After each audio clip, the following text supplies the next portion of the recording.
there are many bad habits that can sabotage your business growth. Today, I want to share what I believe to be 3 of the biggest ones. And if you value growing your business, if you value feeling good at the end of the day and knowing that you're doing good things in your business and making progress, then I think this will really hit home for you. Uriel Kim here, CEO and founder of Healthpreneur. We help health professionals and coaches build scalable coaching businesses that transform more lives. And there's nothing worse than being amazing at what you do and knowing who you are. Your business is a vehicle by which you're able to put yourself in front of more people, right? We all know a lot of really smart people who most people don't know exist. And it doesn't matter how good you are if no one knows who you are. So the purpose of business is obviously to make a profit, right? In the service of other people. But you can't grow your business if no one knows you exist.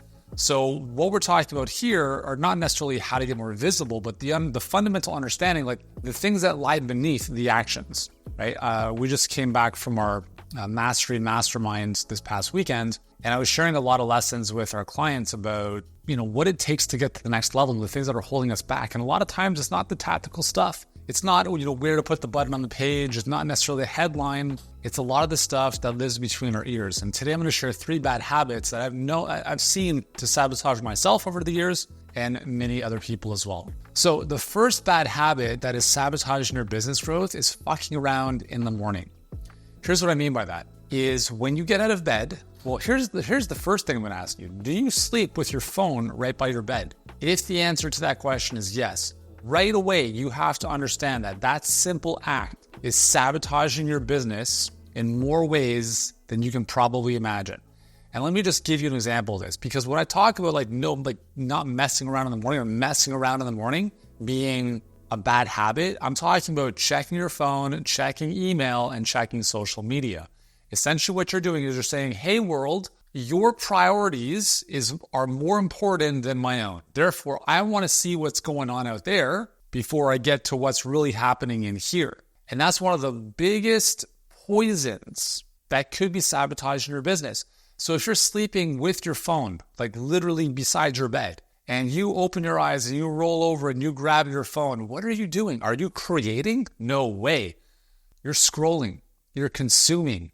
You might check your email and all of a sudden you get an email that comes into your inbox that you may not have wanted to see, that now completely sets up your day in not the right way because someone else's priority is now taking precedence over the work you knew you had to do. So really, really important in the morning. And I know this is hard, but listen, you have to set up your environment to win because environment will always trump willpower. I'm not immune to this. If I have my phone accessible to me in the morning, I will likely check this stuff. I have to be super mindful about, okay, dude, if I'm opening this up, whether it's Instagram or anything, I must create, not consume. And as much as I want to be disciplined around that, the easiest way for me to avoid this altogether is completely power my phone off at night. And I tuck it in the drawer where it's less accessible for me to access. Now, first and foremost, I've never slept with my phone in my room, ever, I don't think, which is a nice thing. But I have run into the occasion where I've come downstairs and grabbed my phone and, gotten into that. So I'm sharing this from experience. I'm not perfect.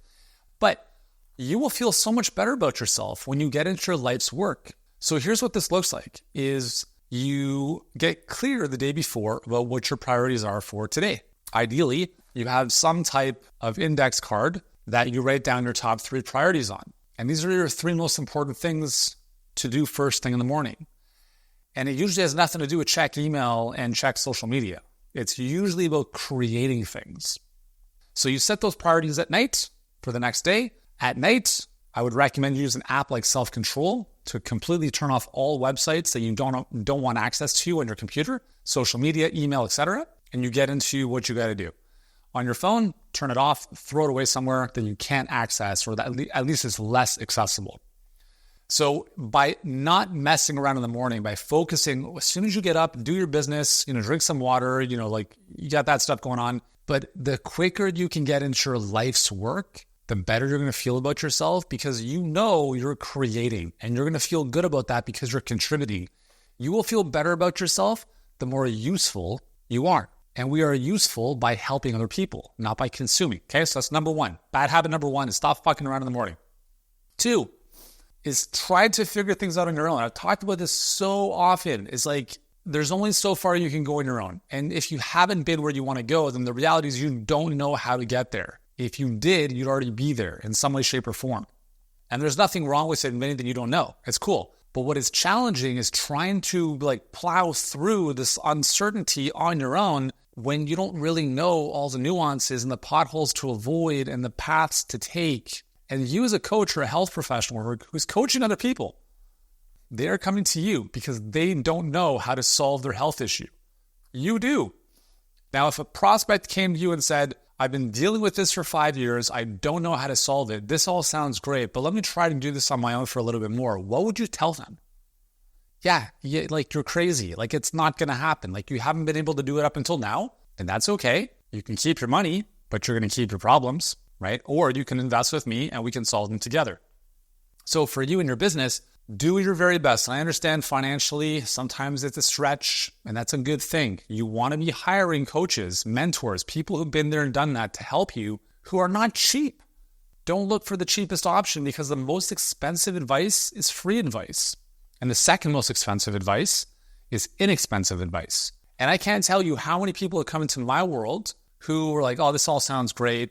And then they ultimately don't tell us because it hurts their ego that they don't have the money or whatever it is to invest with us. They go for a cheaper option. So they go hire a $2,000 coach. And right away you're like, okay, I've never heard of this person, but I guess they had a good month and they're going to give you some Instagram templates, have fun. And then a year later, they're like, man, I wish I just would have worked with you in the first place. Almost every one of our clients says, I wish I had found you first. And that also propels us to put our marketing out in front of more people because we want to serve more people. We want everyone in our space to know Healthpreneur. And I will not finish my mission on this planet until every single health professional or coach knows about our brand, who understands when they think of building a business online, they think of our name, our Healthpreneur name. So you are in the business of helping other people. Now, it's really simple. If you expect other people to hire you to help them, you have to ask yourself, am I the client that I want to attract? Am I actively working with a mentor or a coach who can help me grow? Because a lot of times in life, it's all energy in general, but here's what I mean in this specific situation. If you're dealing with people who say, I don't have the money, I don't think I can invest in this, I need to think about it, you have to check yourself. Am I coming up with those same excuses deep down? Do I tell other people, oh, this sounds great, but it's too expensive? Do I have money mindset issues that is holding me back from investing in myself and my business? Because if you do and you are doing those things, you are going to attract people who come up with the same stuff. But if you proactively invest in yourself, it's not about because you invest in yourself or in your business or whatever that other people can invest in you, but it's the mindset that you will start to adopt to help people understand the value in doing so.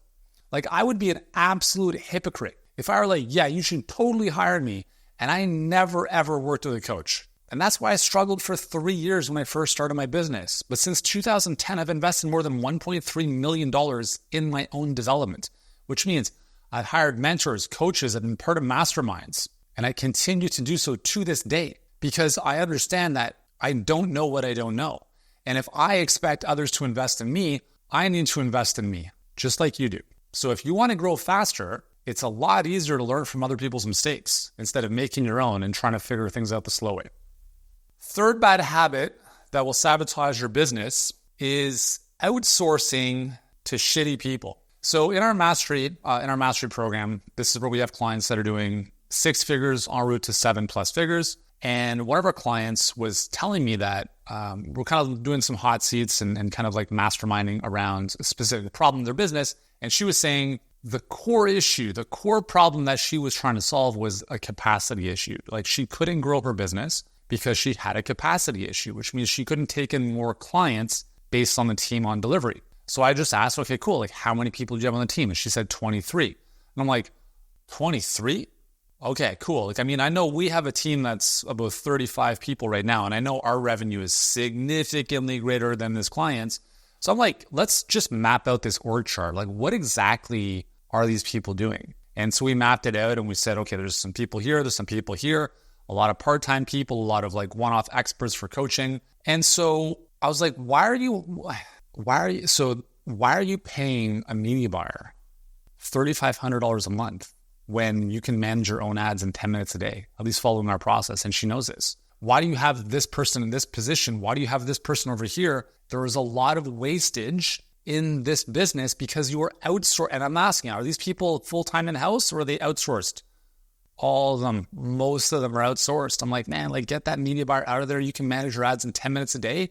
And what's the point anyways? You can't even run more traffic into your business because you have a capacity issue on the back end. So I'm like, fire the fucking the media buyer who's not even good anyways.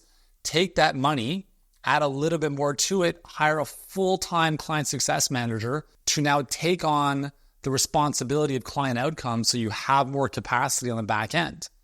And then based on our reverse scaling method and 6-step pruning process that it takes about 10 minutes per day to manage your ads.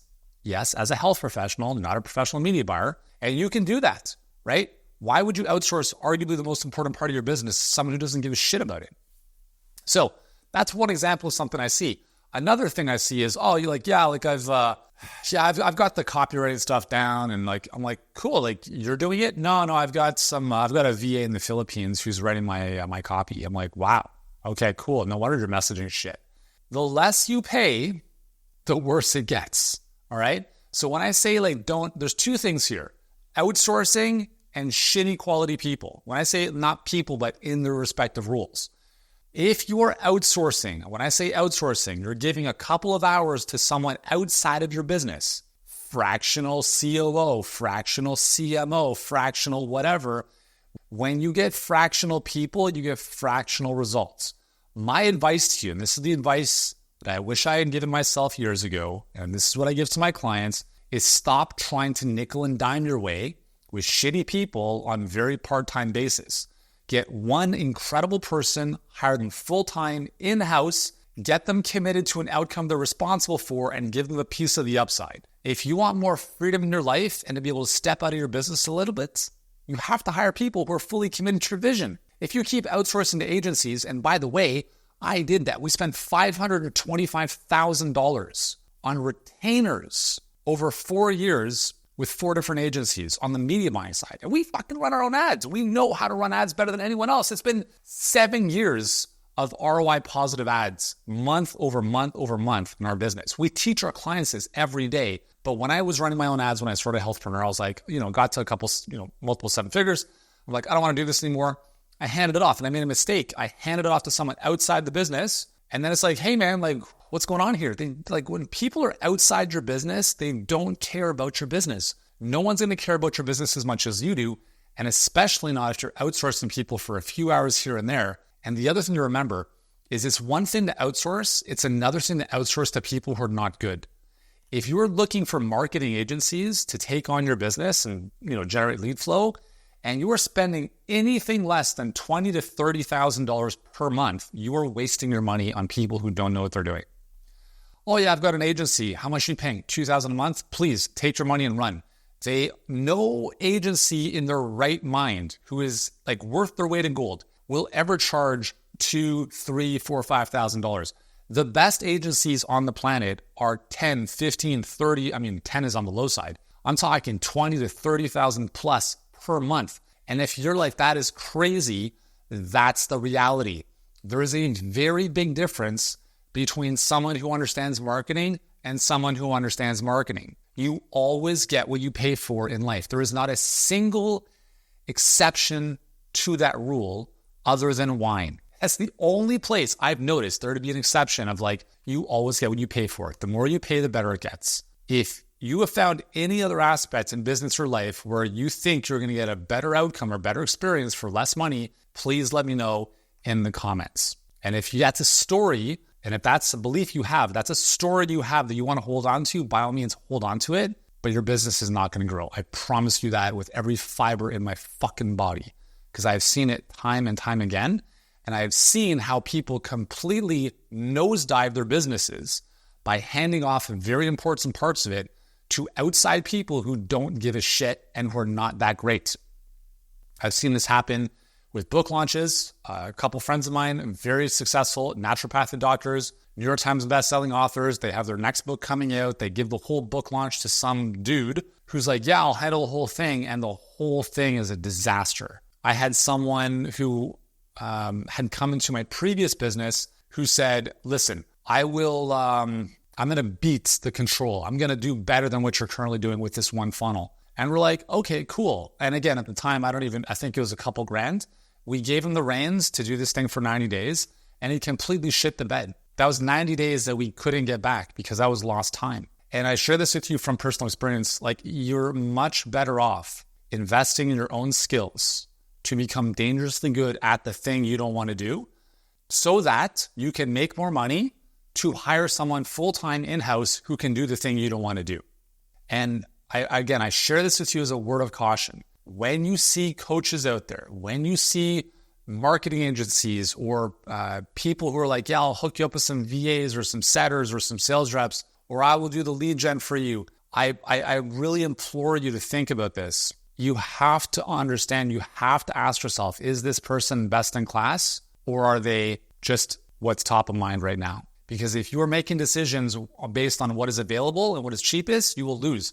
It's like, I'm looking for Mr. Right as opposed to Mr. Right now. Just because that person is right now doesn't mean they're Mr. or Mrs. Right. And if someone is charging you little to nothing relative to other people, don't look at that as like, this is a good bargain. Look at that as what's going on here that this is not more. I'll just finish with this. We were hiring for a position recently and we had reached out to some people on LinkedIn and someone had responded and said like, hey, I know someone in this position who could be a potentially good fit, but I want to let you know he does charge a lot. And I said, or he would be looking for a lot. I said, well, what's a lot? And he said 10 to 14,000 a month. And my response was, that's it?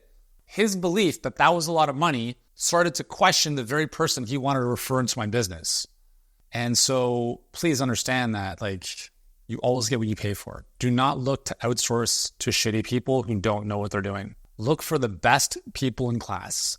Be willing to pay premium, top of market rates. And I know it's going to feel super uncomfortable. And I spent way too many years hiring people that were ultimately D and C players, okay? But there is a significant difference when you hire someone who is absolutely an ace. And you will know it right away. You will know it right away. You will know it right away because when you work with someone, you're like, oh, I thought this was going to be better. It's not going to be better. It's only as good as it gets in the interview process or in that initial onboarding process, and it goes down from there. So if they're not blowing you away right away, it's not getting better unless you have years for them to grow on your dime, which I don't recommend you do. Be willing to pay more because the best people in the world pay for themselves. And shitty people who don't know what they're doing are the most expensive hires, whether they're outsourced or internal. So 3 bad habits sabotaging your business. Number 1 is fucking around in the morning.